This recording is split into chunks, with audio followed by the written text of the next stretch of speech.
C section ডেলিভারির পর কিভাবে নিজের যত্ন নিচ্ছি, কি অসুবিধা হচ্ছে, ব্যাক পেন কমানোর জন্য কি করছি এবং রিজুর হাতটা এখন কেমন আছে, এই ভিডিওতে সবটাই আলোচনা করব। প্রথম সপ্তাহে রিজুর হাতে আঙুলে ভীষণ ব্যথা ছিল।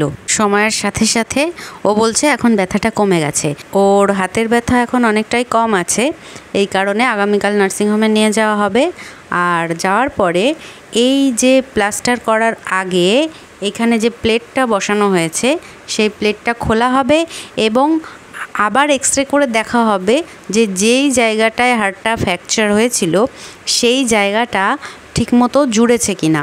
যদি জুড়ে যায় তাহলে খুব ভালো কথা, আর যদি না জুড়ে তাহলে আবার নতুন করে প্লাস্টার করতে হবে। তো আগামীকাল এক্সরে রিপোর্ট হাতে আসার পরেই সবটা বোঝা যাবে।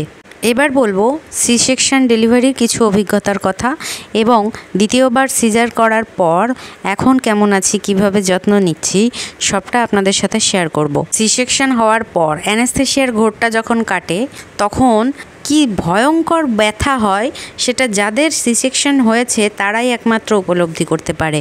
তার দ্বিতীয় দিন আস্তে আস্তে হাঁটাচলা করা সে এক মারাত্মক অভিজ্ঞতা। তবুও বাচ্চার মুখ দেখে সব ব্যথা ভুলে যায় মায়েরা। আর নিউবর্ন বেবিদের সবসময় বসে বসে ব্রেস্ট ফিডিং করানো উচিত, না হলে তাদের খেতে অসুবিধা হয়। আর এই বারবার করে উঠে বসে তাদেরকে ব্রেস্ট ফিডিং করানোর জন্য কি ভয়ঙ্কর রকমের কোমরে ব্যথা হয় সেটা যাদের হয়েছে তারাই একমাত্র জানে। তারপরে বাচ্চা রাতে 3 থেকে 4 বার ওঠে, আর রাতে ভালো ঘুম না হওয়ার জন্য ব্যথাটা আরও বেড়ে যায়। আর সিজারিয়ানের পরে যাতে পেট অত্যাধিক বাইরে না বেরিয়ে আসে, মাজার ব্যথাটা যাতে একটু কম থাকে, এই কারণে এই বেল্টটা পরাটা উচিত।